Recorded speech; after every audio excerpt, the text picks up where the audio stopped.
Hello, my friends. Welcome back to Tittle Tattle Tarot. It's Georgie. And on the table today, I have the beautiful Lightseers deck and my own Greater Arcana that I designed. So I am going to be looking at the possibility that when Henry VIII was nearing the end of his life, I don't think he realized he was going to pop his clogs when he did, but was he actually considering another wife? Was he considering his seventh wife? So this is my question, and I'm going to do a Celtic cross and just find out the relationship between Henry and Catherine Parr and this other lady who was Katherine Willoughby. And Katherine Willoughby was about 10 years younger than Catherine Parr. So Katherine Willoughby was in her early 20s and Catherine Parr was in her early 30s. And Henry was about 52. So Katherine Willoughby had caught his attention, and we'll talk about her as we go through. And I just want to try and find out a little bit of the underlying energy in this little threesome. So first of all, what I'm going to do is pull one of my own Greater Arcana and just get a card that just sums up the overall feeling of this situation. This situation between the two Catherines and Henry VIII. What was just the underlying situation, the current, that sort of underlying current between these three people? What's going on? What can the cards tell me? Energy on this situation using my own Greater Arcana. See what they can tell me. So the underlying situation between the two Catherines and Henry. The world. Well, I think Henry was very happy. Henry was happy. He had a woman in his life who was looking after him, who was probably tending to his bad leg. This is Catherine Parr, who made sure he was comfortable, who he trusted.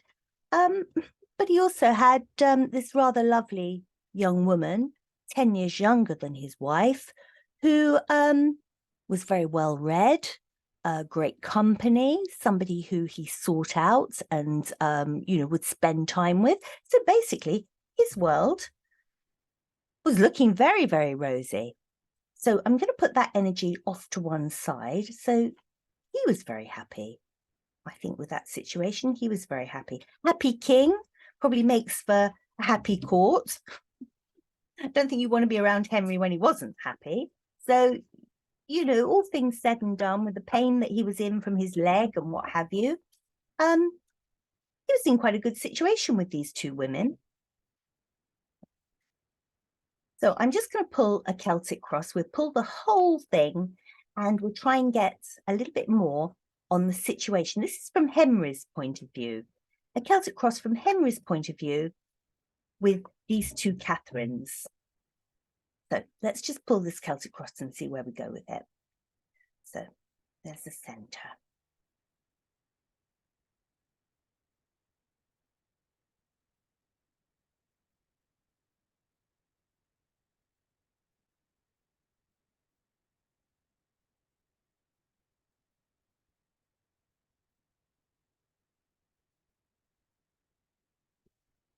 Okay, a lot of reversals here. So let's start off in the middle. This is a man coming towards the end of his life. And to be honest with you, from the cards here, I think he knew that. I think that he knew that he wouldn't be on this earth plane for that long. Ace of Pentacles in reverse. I don't see this as a finance card. I see this as, your life coming towards an end.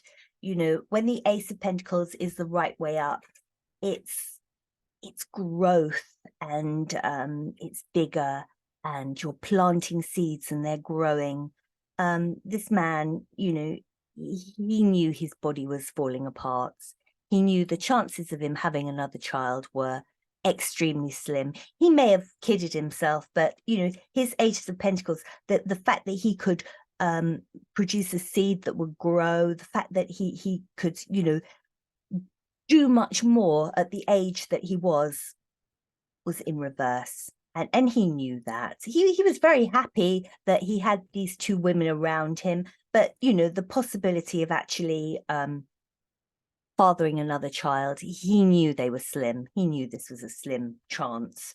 And then we have justice. We've got justice in reverse. And I think for him, you know, this is justice the right way up. Everything is good. Everything is where it should be. We're in reverse. Kings back then thought they were gods.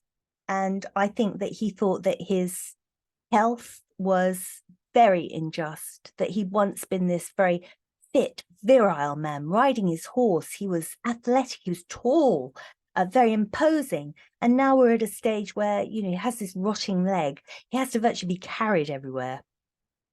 Great injustice. And this sort of is crossing everything. He knows that to father a child is highly unlikely with his state of health the way it is. And it's an injustice that his health has deteriorated so much. And I think at the top, again, this all goes down to his feelings of where he is at the moment. He feels totally stabbed in the back by his health. And I see this as his health, you know. It's awful for him. All these illnesses have come upon him one after the other, you know. So vastly overweight, so much in pain. What other injuries he had, I don't know. There's talk that he could have had syphilis. You know, he was basically rotting as you know, a living person that was rotting away. And I think he saw this as the ultimate 10 of swords, you know, the figure lying on the floor with all the swords in the back. And these swords I see as ill health, one thing after the other. And that was very much in his mind, his frailty, his fact that he wouldn't be on this earth plane for very long. And I think this depressed him, the Four of Swords. I think that he was a depressed man. And we go back to this world. The highlight in his life was when his leg wasn't painful and when he had Katherine Parr sort of there mending his shirts and looking after his leg and, you know, being someone solid. And then, you know, he had Katherine Willoughby who would come and visit him and he would give her gifts and they would read together, you know. So I think these two women were very much his world. Because he was, I see this as a depression card. Without those women, I think they were the ones that kept him sane, if you like, in those last years. In the past, Knight of Wands, you know, that is what he'd been, you know, this way up. Knight of Wands, I mean, very much a sexual energy, you know, rushing in, bedding women, divorcing them, beheading them, marrying. This is fire, fire, fire. You know, so much passion, so much lust for life, too much lust for life in a way. So recent past, you know, this is gone. This is gone. I mean, he's still, don't get me wrong, he's still a fiery man, fiery of temper and everything. But, you know, the actual conquest thing here, he knows from, you know, what we've said here, that his days of actually fathering another child are... He knows what he can do and what he can't do. And no matter how much bluster he wants to put on, his days of being a Knight of Wands, that was in the past. So we're reversed here. And he knows the truth. The future is truth. He knows the truth. He has two women here that are reliable and dependable. He'd have wives like Catherine Howard that had lied and deceived him. He'd had Anne Boleyn that had caused him a lot of trouble, you know, that rightly or wrongly, whether she'd done what he said she'd done, but it was a heartache, and it was a, well, heartache, it was a nightmare. And, you know, he felt that she'd lied to him, but now he had these two women around him and they meant the world to him. And he appreciated, you know, the truth and the justice and the level-headedness of these women. Although Katherine Parr was 10 years older and Katherine Willoughby was, you know, a younger woman in her 20s, they were both very level-headed, both very sensible, and he liked that. After after Catherine Howard, he really liked that level-headedness about both of these women. So how was he feeling? Again, we've got this, it is a lot of depression here.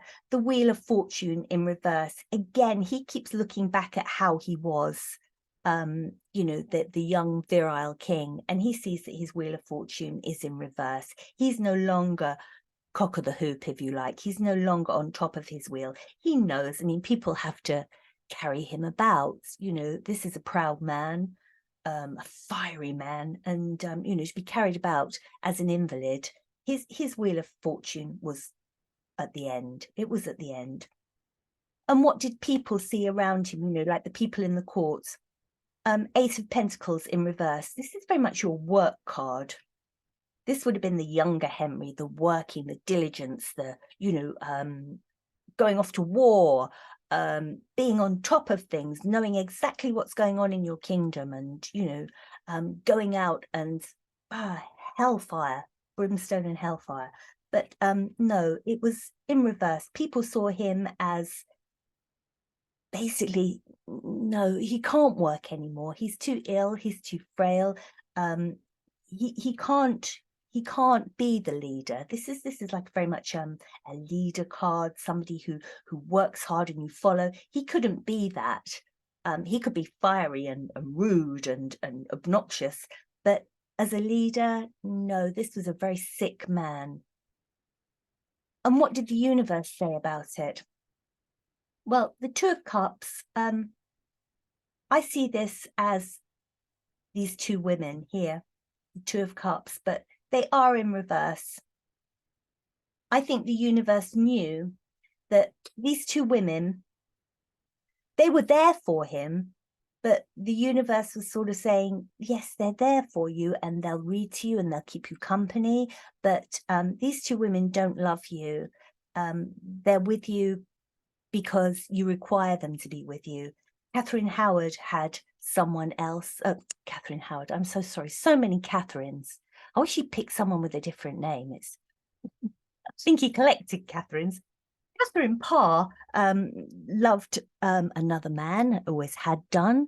The other Catherine, Katherine Willoughby, you know, she was in court because it served her to be in court. I'm not saying she was a user and abuser, but she didn't love Henry. And the universe saw this, you know, and the universe was sort of saying, you know, these women will nursemaid you and they'll placate you, but they don't love you.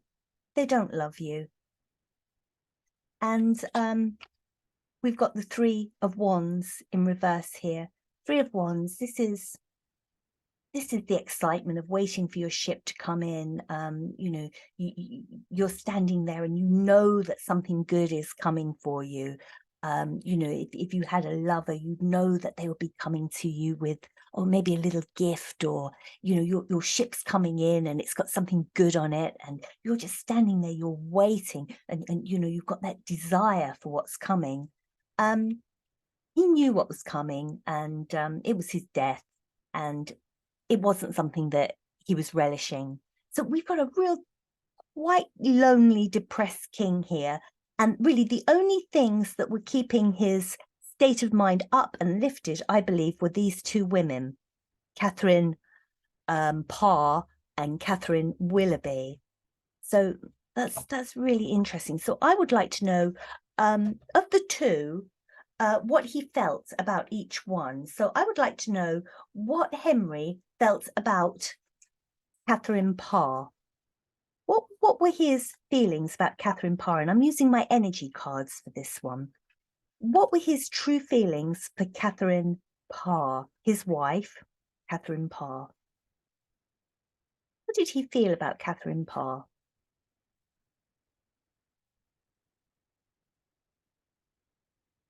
And, okay, so we've got rest and relax in reverse. Okay. And so what did he feel about Katherine Willoughby? What did he feel about Katherine Willoughby? The younger Katherine Willoughby. What were his thoughts about Katherine Willoughby? What did he think about her?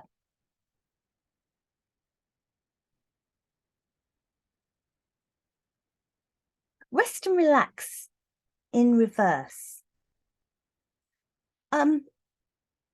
I don't think that he felt that there was a lot going on with Catherine Parr. She'd written a religious book, and she had books that were sort of very frowned upon. There were a lot of people in court that weren't happy with her view of religion. And she had sort of thrown herself on Henry and said, oh, I won't do it again. I'll burn my books and what have you. But he found this very stressful about her. It wasn't a very resting or, a relaxing relationship regarding her religious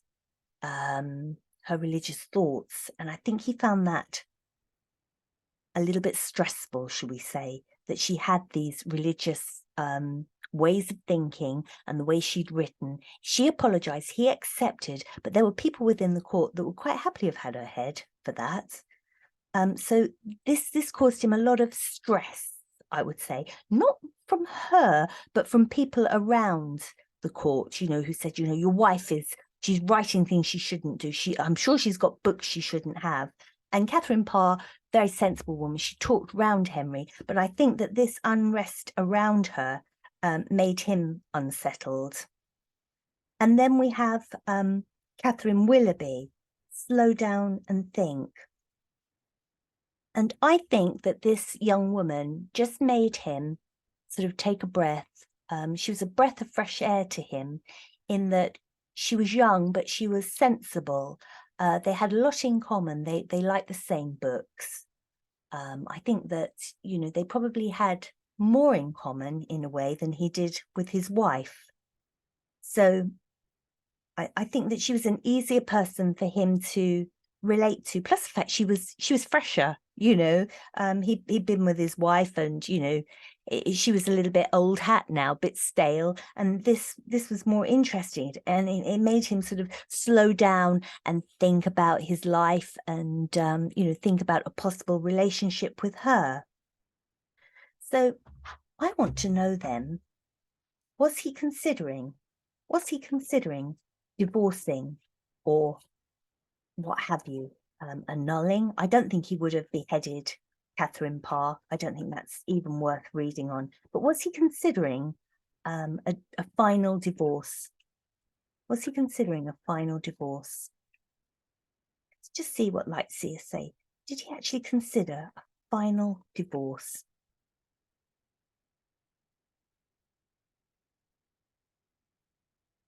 Page of Wands in reverse. I don't think he did. If it had been that way up, I would have said yes. He'd got his zest for life back, and found something that made him virile, and yes, I can have another child. But there's nothing here that tells me this. I think Page of Wands, that passionate start, passionate message. Oh, there's another woman in my life. No, he enjoyed her company. He valued both of these women. This one was a little bit more outspoken and gave him a few nightmares because of people around her in court sort of saying, oh, she's writing subversive books, and she's got subversive books. But she talked him round, but I think it did cause him unrest, and he couldn't relax because people were saying, oh, the Queen, oh, really, you should do away with her. And that was quite, that was sort of suggested to him. And then this other woman, she allowed him to just enjoy books and enjoy him to, be calmer, I think. So, but no sign here that he was thinking of divorcing Catherine Parr. Page of Wands, I think the actual passion he had in his life, the ability to father any more children, he knew it was gone. And looking at this this layout for actually his real feelings about things, he knew his life was coming to an end. So that was that. And these two women, they were very kind to him, and they gave him a lovely sort of last few years. But no, there wasn't to be a divorce. And you know what? it would have ruined everything, wouldn't it? Because we've got that little rhyme about Henry VIII, haven't we? What is it? Divorced, beheaded, died. Divorced, beheaded, survived. And they would have ruined that, wouldn't it? Would have totally ruined that. So, oh, excuse me. Oh, maybe she would have. Maybe she would have got beheaded. I feel like I can't swallow now. That is really strange. Oh dear. I'm getting a horrible choking feeling. And talking about beheading. Oh, who knows? Maybe that's a sign from the great beyond telling me that actually he was planning on not divorcing her and beheading her. So, okay, let's just have a couple more little questions. What did Katherine Willoughby think of Henry? What did Katherine Willoughby think of Henry? Mm.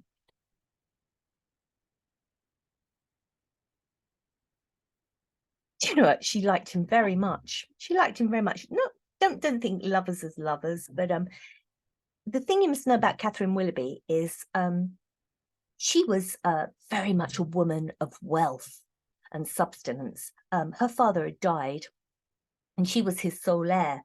And she had a tremendous amount of money. She was incredibly wealthy, and she was very sought after. And you know, she really was a Nine of Pentacles, that woman that is, I wouldn't say self-made because she'd inherited it, but my God, you know, she was a catch. And she'd never need to worry about money for as long as she lived. So that's very much her energy. The lovers, I see this as, you know, that union. She chose to be in court around him. It's a choice, you know. And I think she did care for him, and she did enjoy their time together. She probably enjoyed the gifts that he gave her as well, but they had books in common, and I don't see this lovers as, you know, sexual love, but I see it as a great respect. She respected him, and they spent time together, and yeah, I think, you know, it was a relationship that was mutually beneficial and mutual respect. When he died, well, she left court, and she married someone else, and she was actually married for love.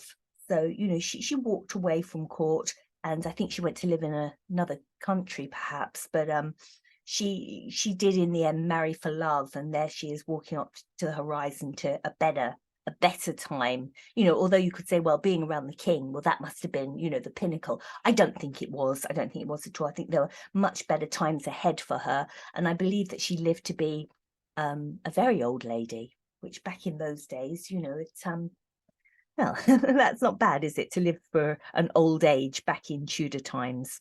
So what about Catherine Parr? What did she think of Henry? What did she think of Henry? Catherine Parr. What were her thoughts on Henry?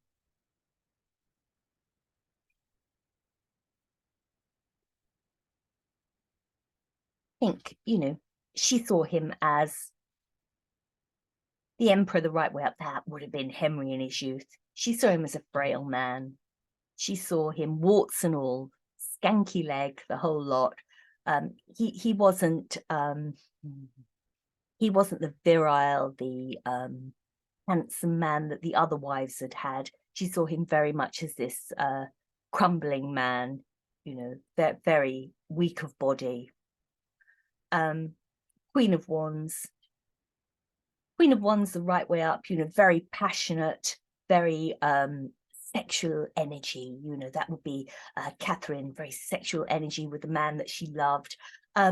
She didn't love Henry like that. There wasn't that passion between them at all. It's not like a hateful energy. Queen of Wands could be this way, but I just think it's, you know, disappointment. I think she was just waiting for him to pass. She was waiting because there was no passion, love there, never had been. And she'd broken down her boundaries. You know, this is like defending someone to the end, basically, you know, and or defending yourself. You know, you take it right to the end and you say, this is what I believe in, you know, this is what I think. And I think that this is done the other way, because she had to adjust how she felt about religion and books and things. She had to drop what she wanted, because for fear, I guess, of her life. So she couldn't be, oh, this is my religion, these are my thoughts on religion. That's the way she wanted to be, but she had to let that go, because if she wanted to keep her life, you know, she had to let go of how she felt about religion. So a much more uneasy, you know, relationship. So I don't see anything there that tells me that Henry VIII was getting ready to divorce Catherine Parr. There was nothing there that says that. But he is a wily old dog, wasn't he? He had another woman around him in her early 20s, and you know, very happy to flirt with her. And that's the other question. How did that affect Catherine Parr's relationship with Katherine Willoughby? Because, you know, they've been good friends in court. So I want to know how they felt. How did Catherine Parr feel about Katherine Willoughby, you know, when she's flirting with her husband and receiving gifts from her husband? How did she feel about that? How did she feel about this younger woman?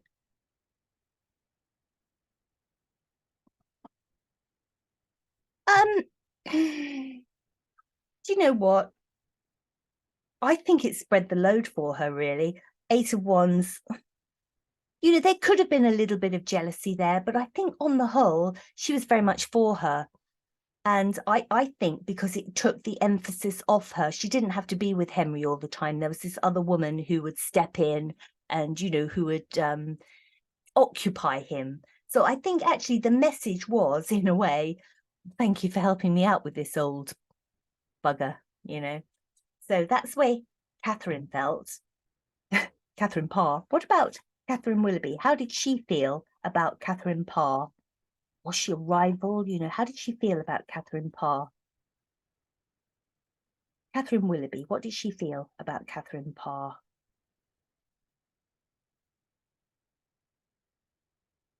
Five of Cups in reverse. Five of Cups the right way up, you know, you look at all the bad stuff, you know, it's like, oh gosh, this is wrong, that's wrong. So if it had been this way up, it would have been, oh, you know, she's in my way, she's an obstacle. How can I get to the king? Because this woman, I'm concentrating on this bad thing here. But she didn't see it like that at all. I see the Five of Cups the other way round as being, you know, no obstacle, you know, looking actually on the brighter side of things. And I think, you know, the relationship that they had was actually pretty good. And it could have been looked on, you know, as being, oh, they must be love rivals and what have you. But no, Catherine was, oh, go ahead, girl, you know, take him off my hands for a while. And she was very much, you know, this may be the queen, but we're friends. I don't look on her as anyone standing in my way. She's not preventing me from doing what I want to do. And these cups were more harmonious, rather than thinking, you know, anything bad. You know, you've got three cups here that have spilt and you're looking at them.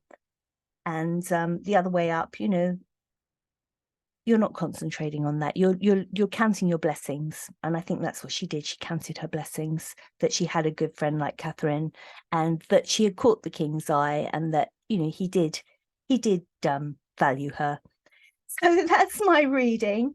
There was no sign of a seventh wife, but they certainly eased his passing. You know, he was able to forget about his legs sometimes, and all the awful pain that he was in, because these two women, they did care for him, although they didn't love him. They cared. So there we go. Hope you enjoyed that one. And I'll be back soon with another reading. You take care, and bye-bye.